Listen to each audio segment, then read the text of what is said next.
isike asụlangongo Musa kiba ọchịchị ihe dị aizubi nwayọ tụkwasị Chukwu obi ụzọ jọjọ ihe bụ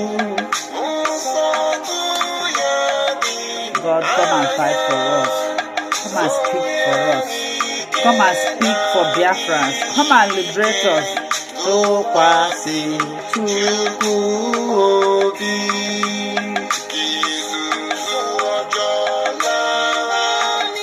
Father, we commit your son, Nnamdi Kanu. Do not allow the will of Malami be fulfilled in his life. Only your will be done in the life of Nnamdi Kanu.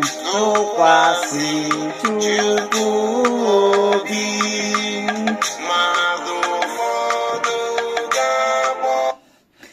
Hello, my wonderful people. Good morning to you anywhere you are watching this video. If it is your first time and you like what we do here in Linda's TV show, kindly subscribe, put on your notification bell to all notifications. This will enable you to know when we post a new video. Here we react to all forms of videos. We inform, educate the members of the public about happening in the globe, especially in Nigeria. My great people and wonderful people of Biafra, I greet you all. And I seize this opportunity to put a disclaimer that here in Linda's TV show, all the content here do not and will not in any way promote misleading information, hate speech, or violence. We are only here to educate, inform, and we react to all forms of videos. YouTube, I appreciate you for creating this wonderful platform. If not for this platform, I don't know what we would have done. So thank you for creating and allowing us to use your platform to disseminate information to the members of the public. Criticize with fact. You can contribute. You can do anything, but let us do it constructively so that nobody will be offended at the last. Thank you. Are changing rapidly. Just watch and listen by yourself. Watch and listen by yourself. And in exile is in the eye of the storm as we speak. The Chief of Defense Staff, General Christopher Musa, has accused the Finnish government and the European Union of shielding the self-acclaimed Prime Minister of the indigenous people of Biafra, IPOB. The Festival General has called for the arrest and extradition of Simon Ekpa to the country. The disquiet in southeast Nigeria is believed to be provoked by the Finland-based Unfountable. Right? So for once we are zeroing in on Simon Ekpa. But this is not the first time. This is not the first time Chief of Defense has spoken like that. This is not the first time that the high-ranking official of the Nigerian government has spoken like that. We have to look at the fact that Simon Ekpa is a citizen of Finland. So that, serves as a kind of a hindrance to saying his extradition. Yes, but the Chief of Defense has said something interesting, that if it was the other way around and Simon Ekpa was in Nigeria, would the government of Finland and the European Union allow such to exist? Well, it's about balance of interests, balance of strategic interests. That is why in pursuing our foreign policy, we must do it in such a way that we command respect. We continue to command respect in the Committee of Nations. Otherwise, you will even see, look at small nations, the way they treat Nigerians. Nations that Nigeria used to send aid to, even pay salaries of their workers and do things for, even send soldiers to go and fight wars or to go and put down coups. Look at how they treat Nigerians. No respect for Nigerians anywhere around the world anymore. So many Nigerians in prisons around the world. When I said earlier on, quoting Warren Buffett, yes, a reputation built over 20 years can be lost in 5 minutes. Yes. So she was wondering if it is 1 minute. It may just be even a few seconds. So now government has to look at ways of, yes, sustaining pressure on Finland and on the European Union to help in dealing with this. Yes, you're talking about human rights. You respect human rights, no doubt about that. But you see, your own rights stop where the right to swing your arm stops where the other man's nose begins. So we must look at it in such a way. There must be a robust engagement on this issue so that we state it clearly that Nigeria is not happy and comfortable with the activities of this individual. It should not just be, the chief of defense staff appearing on channels, on a TV channel and saying these things, and then after that everybody goes back to the daily run. The Minister of Foreign Affairs must make it a priority, take it up robustly, so that there should be a robust engagement with these people, so to tell them that these things are not acceptable. And then we make sure that it is, it is sustained, it is consistent, and of course you can achieve a lot with it. Then again, in terms of technology, this fellow is using technology, spreading his messages. So why can't you use counter technology? Okay. Can't you use technology also to counter him? Yes, you cannot just sit helplessly.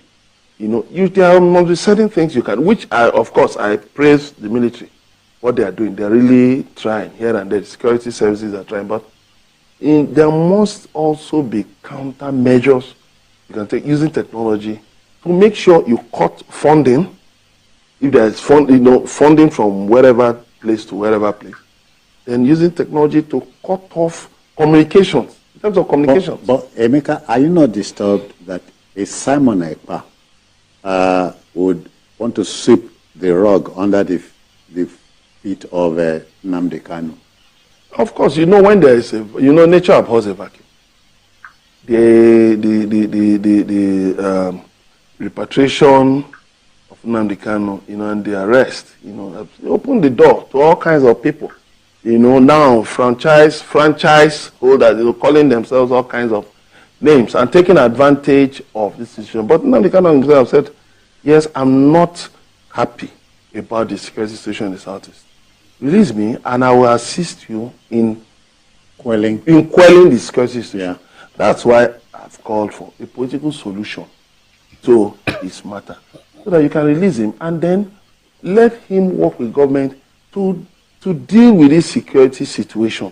Now, when the environment is secure, we can hold conversations around issues, issues of, of whatever, whatever areas. We can hold conversations around those issues, and we will definitely get to a point of agreement. But keeping him there and saying that you are fighting someone like that, no, you are burning two ends of the candle. It can't work. Okay, Ibn Abo, you can't ignore Simon Ekpa in the equation. There are many ways to go around this.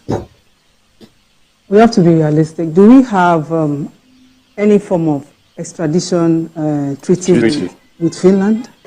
You don't ask for what you don't. Not there. I mean, do you have any kind of treaty in that regards? Now, let me leave that. I'm looking at the whole of the southeastern region. We have about 5 states. We have Abia, Anambra, Ebonyi, Enugu, and Imo states. These governors should come together. Because let's assume that you are even an independent state. You are a sovereign nation, and you are having these issues. How do you solve it? All right, Ibn Abo, but you think that extraditing Simon Ekpa, he will go some way of dousing tension? I'm not too sure about that. What happened when Nnamdi Simon Ekpa, he will go some way of dousing tension? I'm not too sure about that. Ibn Abo, but you think that extraditing Simon Ekpa, he will go some way of dousing tension? I'm not too sure about that. What happened when Nnamdi Kanu was brought to Nigeria? Was there any form of abatement to the activities of the IPOB?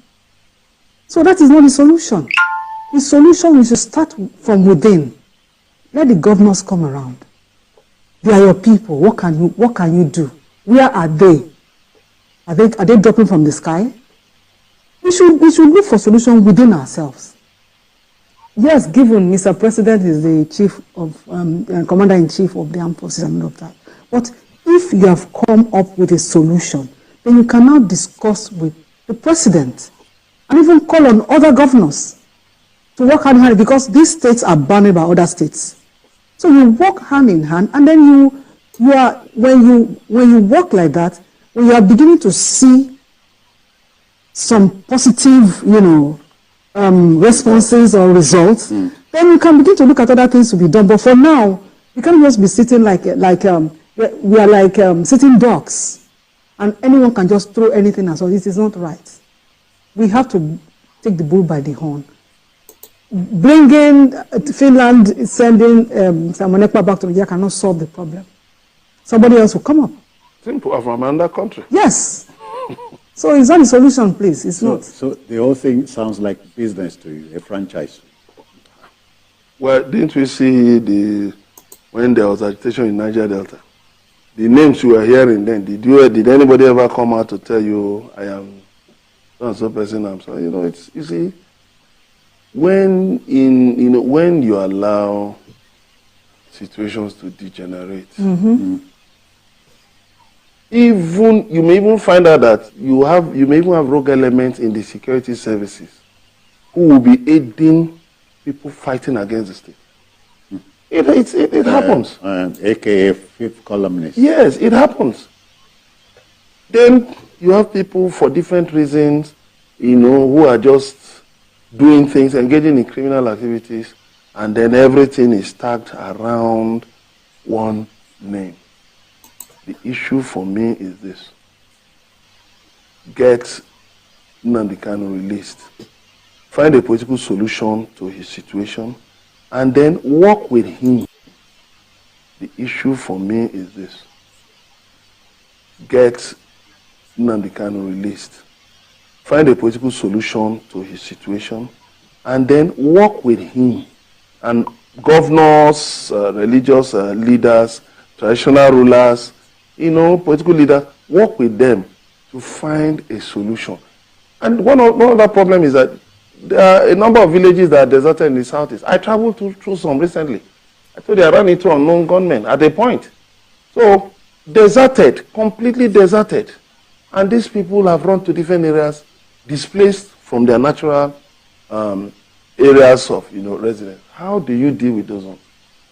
So we must take deliberate measures to solve the insecurity situation. Everything must not be done with force. To you, what's on the front burner would be a political solution to the whole. Yes, to Nnamdi Kanu's issue. Find a political solution, and then. So you watch if people like Simon Ekpa will still be relevant. Well, how would they be? Who would they be talking to? When the arrowhead is out of detention and he has said it openly that he is willing to, put in effort to resolve the security situation.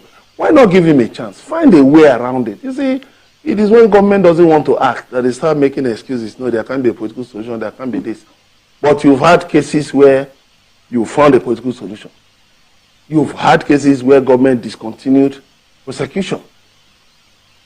So the point is that don't pretend as if your hands are tied. You cannot find solutions because we are losing security personnel. Sometimes when hands are tied, you are wondering if it's to the front or to the back.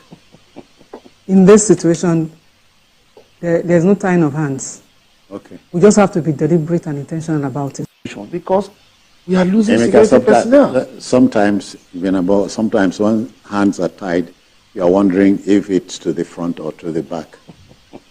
In this situation, there's no tying of hands. Okay. We just have to be deliberate and intentional about it. I mean, the solution is here. Let us take it. be deliberate and intentional about it. I mean, I mean, the solution is here. Let us take it. Nnamdi Kanu came up and made a suggestion. What are you doing with it? But if, in obedience to what the army chief is saying, Simon Ekpa is turned loose, something will give.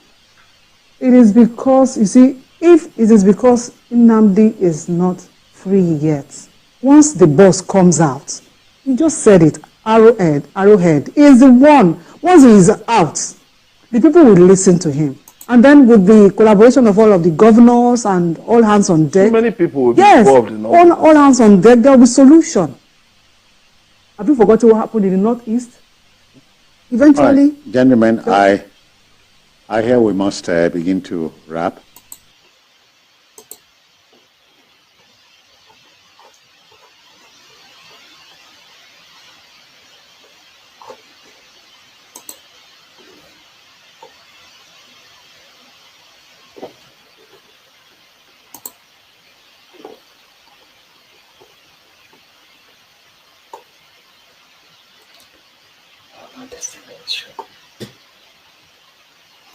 In Finland, Sam Ekpa, who's sort of been sending out instructions to IPOB members on the street in terms of the Monday sit at home and all of that, seems to be fully, in charge, particularly of the sort of more violent elements within that party. And I just wonder whether releasing Nnamdi Kanu will have the sort of...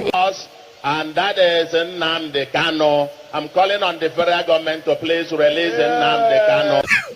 To support Soludo call for the release of Nnamdi Kanu will be on the 23rd day of January and the 24th day of January 2023.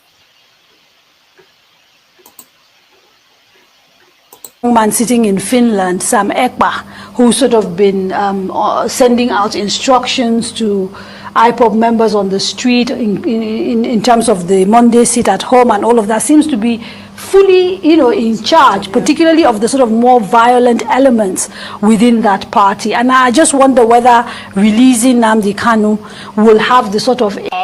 And that is Nnamdi Kanu. I'm calling on the federal government to please release Nnamdi Kanu. To support Soludo call for the release of Nnamdi Kanu will be on the 23rd day of January and the 24th day of January 2023.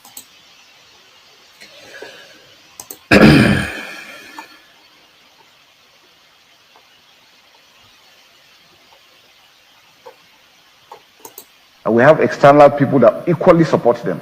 The issue of IPOB. There's a lot of funding that comes in there. Yes. Are you worried? Because an operation, of course, definitely. A special operation on the sit-at-home IPOB situation in the Southeast. Yes. For some of the elements and the leaders of these groups are outside of the country. Yes. We have repeatedly complained about the issue of Simon Ekpa. He is in Finland. The Finnish government are giving him all the support and he's doing what he's doing. Comments he's making. People are being killed and nothing is being done. And this is democracy. If the European Union is the one supporting democracy and this is happening and they're not taking action, then they don't mean well for Nigeria. We have said that in clear terms. We need to diplomatically find means of getting him out of whatever it is that he's doing. He must be arrested, he must be prosecuted. Look at it from the other way. Assuming he is in Nigeria and he's doing that to the Finnish government, you think the European Union will allow that happen? They definitely will not. So why are they allowing him to do what he's doing? And people like him that are doing such things. Trailing the funds is very critical. I know a lot of the Federal Central Bank, the NFIU, are doing a lot in tracking down how the funds flow. And this is part of what we call the oxygen of terrorism. It's logistic, leadership, and funding. Your ability to be able to tackle those things and trail them and deny them the ability to operate will kill terrorism with good governance. Now, you can see the statistics that came in. Political will. And political will is not from federal government alone. The states are critical. For me, if I look at the aspects, what do we need? Let's look at solutions. Do we have a comprehensive database as Nigerians? If you go to Chad, Cameroon, and Niger, once you enter, they know you are not a Nigerian. And they have this duty as citizens. Once you speak, the man knows you are not a Nigerian. The next thing he tells you, if he's a taxi driver, he tells you his vehicle has a problem. He's calling the gendarmes. Before you know it, the gendarmes are coming to ask you, what are you doing in our country? We don't have that. That's what we're saying is a holistic thing that we have to do. Every Nigerian has a role to play in what's going on ground, and then we must look at these things and take it up as a challenge. It's not a military or a security.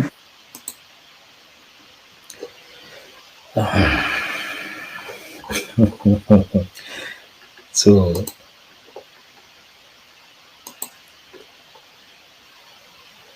the outcry of Nigerians, please.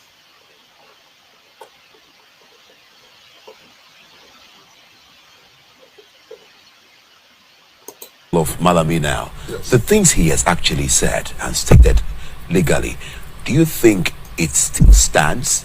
And do you think that the court has actually, they said has the court really released Nnamdi Kanu?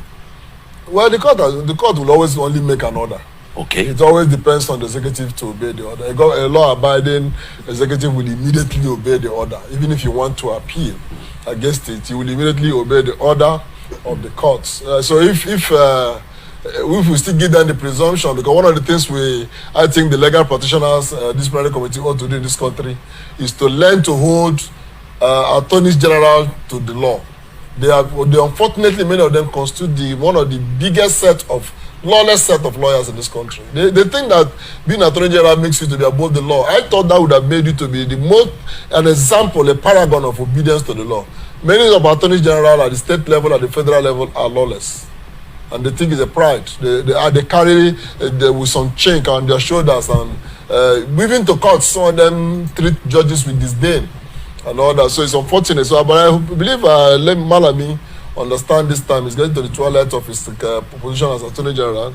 Let him use the opportunity to try to put a shine to his otherwise very poor image as Attorney General by obeying, asking them to, advising them to immediately release him and all that. And again, of course, Nnamdi Kanu's lawyer will know that he has given hints. They may be at the gate of the prison to wait and arrest him again. That's unfortunately what our Attorney Generals advise their governments to do.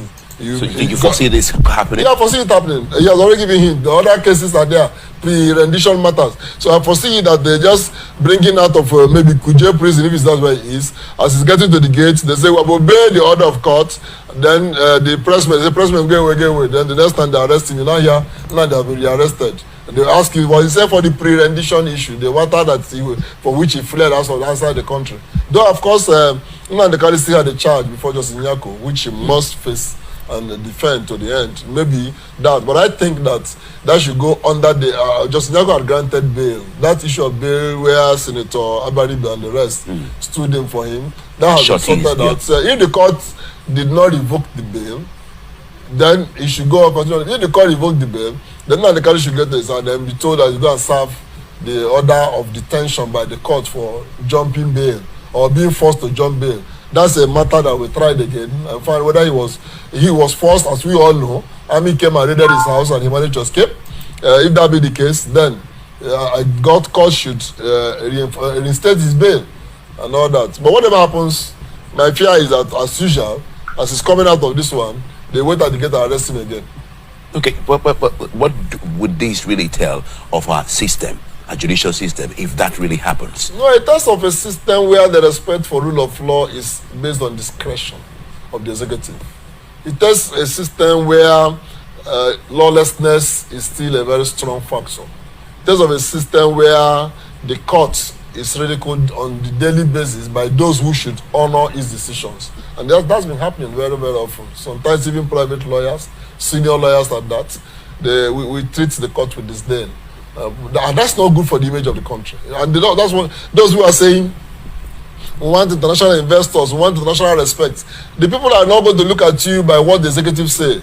They look at you by what the courts say, what the courts decide, and your reaction to court decision. That's how the world knows whether you're a serious country or not.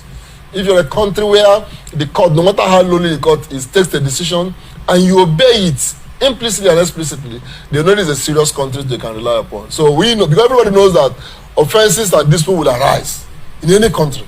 And then people expect that when they arise, you take them to courts, duly constituted courts. And when people, you go through the due process of trial, and when decision is taken, you obey it. Once anybody knows that's the quality of a nation, they take that nation serious. If you don't, you destroy your nation while claiming to want to bring respect for it, which is what many of our attorney general have done for their states and for the nation. Yes, by being not abiding by decisions of courts. So you talked about attorney generals have become so really flamboyant with the authority and the position in which they occupy in the state. What gives rise to this, and what makes them so? What gives them the effrontery to carry out and do the things they do with their position? Well, you know, I as a law lecturer, I tell my students that there's a big war that has always been on in every nation. The battle or the war between rights and power. And that, you see, in the advanced countries, rights overrides power. That's why a president can resign for the death of one citizen. In advanced countries, a president can come to the open or public television and apologize for one little child. I mean, we saw Biden apologizing to kneeling down, apologizing to the son of George Floyd. But in the third world country, Nigeria, it happened to be a typical case. Power overrides. That's why when our governor is passing now, everybody on the road is chased away. When the president is coming, we shut down every business. Go home. Don't even come and greet him. So anything can happen. People die. The president won't talk. It doesn't bother him because that's talking about rights, human rights, right to life. It doesn't matter to our people in Africa. In Nigeria, is the worst case scenario. So power doesn't matter. So when people attain position of power, especially in the executive, they begin to act, I mean, as if God is even weaker than them. And quite unfortunately, for those of us who are teaching, I keep advocating that we need to begin to teach our law students in particular, because they are the most disappointing set of people in government. True. When it comes to obeying law. Yes, our lawyers who are in government are proven to be the most lawless. I'm saying it, I'm 35 years in the profession, and I've been practicing every day of it. So they are the most lawless in the government, most of them.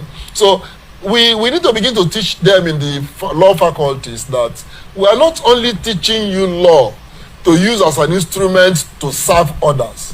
We are teaching you law that you should be the paragon of obeying law. You should be the best example of what it means to live by law. We are teaching you law so that when it is the time to renew your papers, renew them. When the police stops you on the road, rightfully, obey them. And if they do it wrongly, go to the court. And you yourself, if you're in a position of authority, walk by the law. Don't act rashly. But quite unfortunately, when many lawyers in Nigeria get into office, every law they learn, even they want to defend them, others they don't. But I think because we have not internalized in them the quality of being law abiding. So a person, because the attorney general is just what do you want me to do? So if the governor wants him to kill, he will kill and come and use the microphone of the state and say, Governor, it cannot be wrong. That man is a criminal. You see police now, police will arrest somebody and kill people, and the commissioner of police will be kicking the body on the ground. My gallant man brought this one down. My gallant man shot this one. That's why he's blind. Those are things that make a commissioner of police inside another nation. A court have not sentenced him. You bruise him. You kill him. Unless you're saying that it's in self-defense. But they are doing it as trophy. My gallant man at this one brought this one down. My gallant man after a shootout, they shot this 10 of them. We went to the village and finished the village because of lawlessness. So we must begin to teach. To me, the next level that law teaching has to be is to teach our students to internalize law, so that law students, when they graduate and will become an example to other students how to obey the law. Is it for your school, the clothes you wear, for attendance to class, obeying of time, and all that? When you internalize that, show other people example. But our governors today who are lawyers are not doing that. Sometimes many people are blaming the vice president because we thought that being a professor of law and of the constitutional law, so therefore we want to know. We thought you'd be and you show example. And he's trying, but he's just a vice president. But we must begin to show example. Our attorney general in this country have disappointed. And the time has come when the disciplinary committee, if it is worth its name, will put his feet down. The board of benchers should put his fees down. But unfortunately, this organization have sold out. You mean the disciplinary committee is compromised? They are sold out. You can't trust them. The board of benchers, a governor recently gave 500 million to them. They didn't ask, is it in your state budget? They didn't ask, is it within your power to do? Council of Legal Education, my governor built law school. They didn't ask, is it within your power to do? And gave them CFO of people's property that you acquired. And they gleefully took it. Say thank you very much. If you're a law-abiding person, you will say no. We can't take this because it's in breach of the law of the state. You don't have the power to do this. We're a federal agency. The law says that the means by which we raise funds. You must raise within that. You don't go and do it another way. But you say we are in a nation where give me. Nobody abides the law. And I mean, when the governor of Rivers State, for instance, laid the foundation of law school here or commissioned it, Attorney General was there, Solicitor General was there, Senior Advocate, Chairman of Council of Legal Education, Senior Advocate, Chairman, President of MDA was there, Attorney General of Rivers State, Chief Judge, everyone were there, and illegality was exalted. But shouldn't it's a law school, so shouldn't they be there? No, they shouldn't be there because it is a wrong thing to do. Foundation is wrong. This is a federal institution. You're using state funds to do it.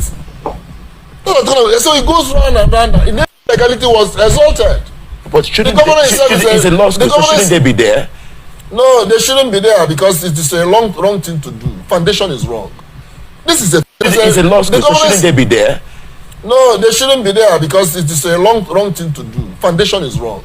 It's a law school, so shouldn't they be there? No, they shouldn't be there because it is a wrong thing to do. Foundation is wrong.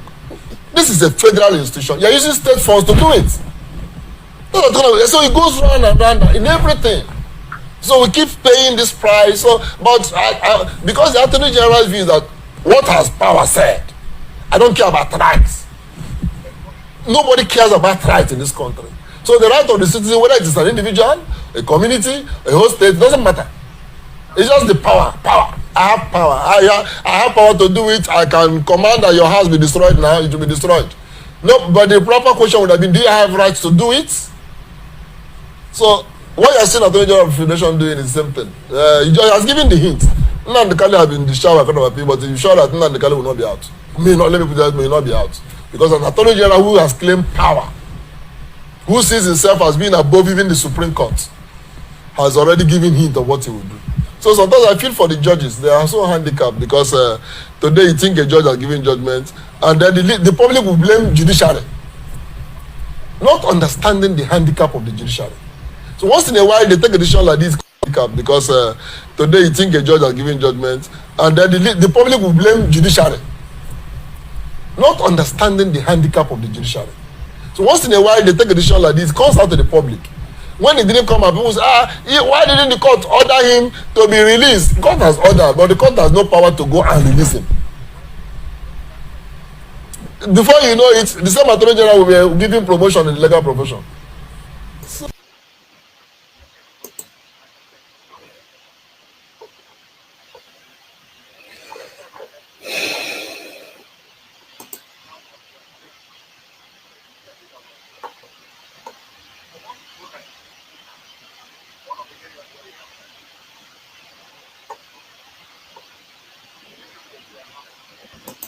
ECPA, who sort of been sending out instructions to IPOB members on the street in terms of the Monday sit at home and all of that, seems to be fully, in charge, particularly of the sort of more violent elements within that party. And I just wonder whether releasing Nnamdi Kanu will have the sort of...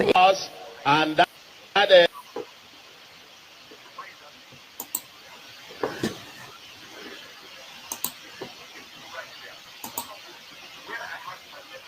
a young man sitting in Finland, Sam ECPA, who sort of been sending out instructions to IPOB members on the street in terms of the Monday sit at home and all of that, seems to be fully, in charge, particularly of the sort of more violent elements within that party. And I just wonder whether releasing Nnamdi Kanu will have the sort of... And that is Nnamdi Kanu. I'm calling on the federal government to please release Nnamdi Kanu. To support Soludo call for the release of Nnamdi Kanu will be on the 23rd day of January, and the 24th day of January 2023.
Is, can we all come and even have a conversation on it?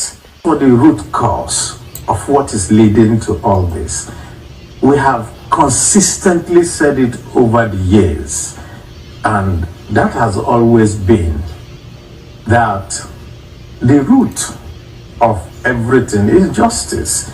If you do not give people justice, the impression will always be created in the minds of those from the Southeast that they are being seen as people from a different place. Let's just put it that way. Because I remember that when we started shouting about the incursion of the herdsmen, the killer herdsmen coming into Nigeria, and coming down south to Benue Plateau, and there's so much killings and all that, and we continue shouting this, what's going on? And we were always being given very different reasons for which we should accommodate foreigners, and we couldn't understand it. And I remember that on the floor of the Senate, we all condemned it, and condemned it not just by those from the Southeast, but everyone. And so at this moment, where things have gotten to this point, to now see that it's only one part of the country, the Southeast, that is going to be visited with the might of the federal government, makes all of us, well, say that we could find a better way and a better path. And the argument that was credited to Mr. President also came out. You could also see Nigerians come out and say, I am Igbo. In other words, we have transcended those artificial boundaries that they used before to demonize a particular group of people. And so we are happy that Nigerians are all coming together. Nigerians are all seeing that what is here is not the Igbo problem. That what is here is a criminal syndicate going around all parts of the country, and the government needs to unravel it.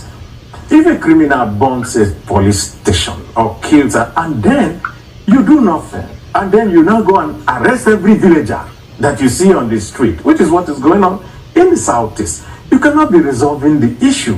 What you're actually doing is that you're letting everybody know that it is us versus them, which is not a very good way of building unity in the country. So we, in our statement, now said, let the Inspector General of Police and the other security agencies conduct in-depth investigations, bring people, try them, not to just round up youths that you see, conduct extrajudicial killings, and then say that, oh, you have resolved the issue. You don't. Thing that we also know is that the response that we're getting from the federal government does not seem to us to be a response that is calculated to douse tension and bring peace. When you threaten to visit on people depredations of civil war, what type of message are you sending out? We expect Mr. President, as the father of the nation, to be able to embrace everybody.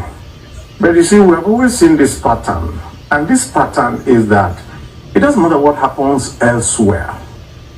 Anytime anything happens in the Southeast, it is when the president comes out and with this and says, we will crush you, we will do this, or we will do that. And we think that that is not a way to go. If that the pace at which the Interpol International and Interpol Nigeria are working is quite interesting. They point to the fact that Nnamdi Kanu, the leader of the proscribed group, IPOB, it didn't take long for them to grab him from the same Kenya and get him down to Nigeria, and he's facing justice now. That's why is this like a case of we're following process, diplomatic channels, etc., etc. Believe me, I want to tell you, I don't know what you are talking about. All I know. You seem not to know exactly what we are talking about here. No. You are bringing an issue that Interpol is not aware of. Let me define the role of Interpol so that you can understand. Interpol is an international police organization that assists law enforcement agencies within the 196 countries to look for a fugitive that runs or is hiding. And if you look at all the other fugitives that are brought to face justice in Nigeria, they have the link, those who are involved with Interpol. So I don't know I don't want to talk about issue of Kanu, who brought him back to Nigeria. I'm not aware how he was brought back to Nigeria or how he comes into Nigeria. Interpol is not aware. We stated this long time ago, and we made it categorically clear. So it's not a question. There are what we call police-to-police relationship, international police cooperation. Another police, it does not necessarily bring Interpol. If one police and another exchange a suspect is running from them, they can have an international police cooperation that out of the scope of Interpol. But however, if a notice is given to an individual, like blue notices, when the inmates in Kuje prison escaped, we did a biometric capture of those suspects, and we shared it with international communities. We shared it with our law enforcement agencies. Many of them were really apprehended because we have their biometrics.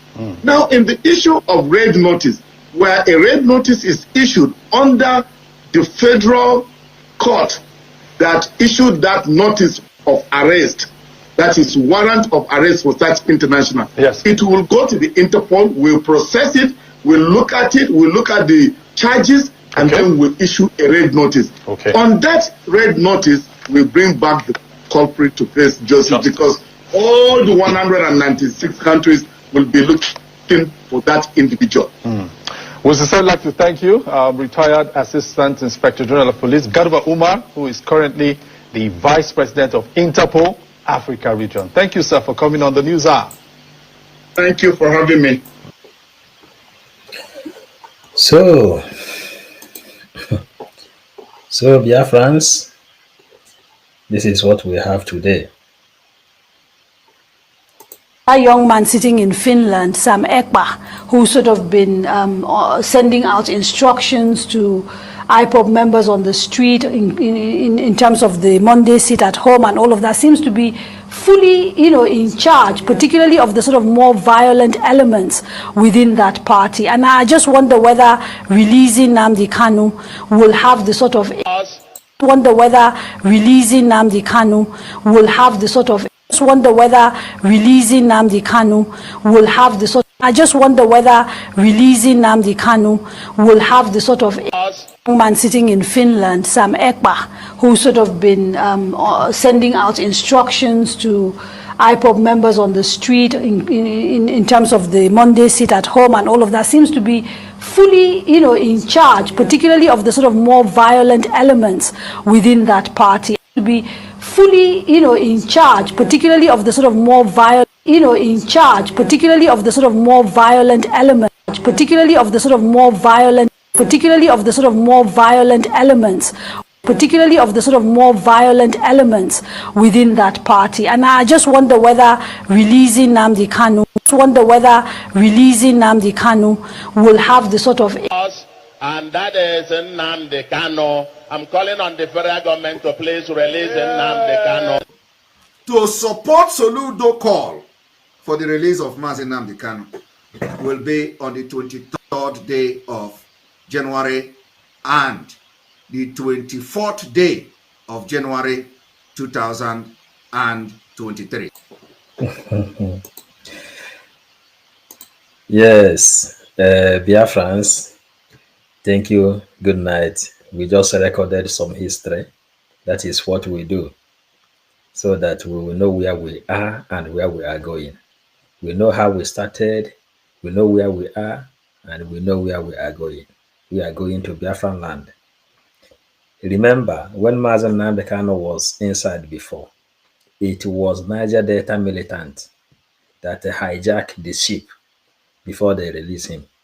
Today, because of the activity of Simon Bridge, government in exile, and all of you who is supporting, the whole media of Nigeria is talking about his release, and everybody, their tongue have changed. We love you. We are coming to analyze. Thank you. Hello, my wonderful people. As we have finished watching this interesting video, please, I want to see your comment, your contribution, your opinion in the comment section. Like I said earlier, let us do it constructively. Tell me what you think about this video that you have just watched, and also about the platform. If you haven't subscribed, what are you waiting for? Please remember to subscribe, put on your notification bell, share this video, and remain blessed.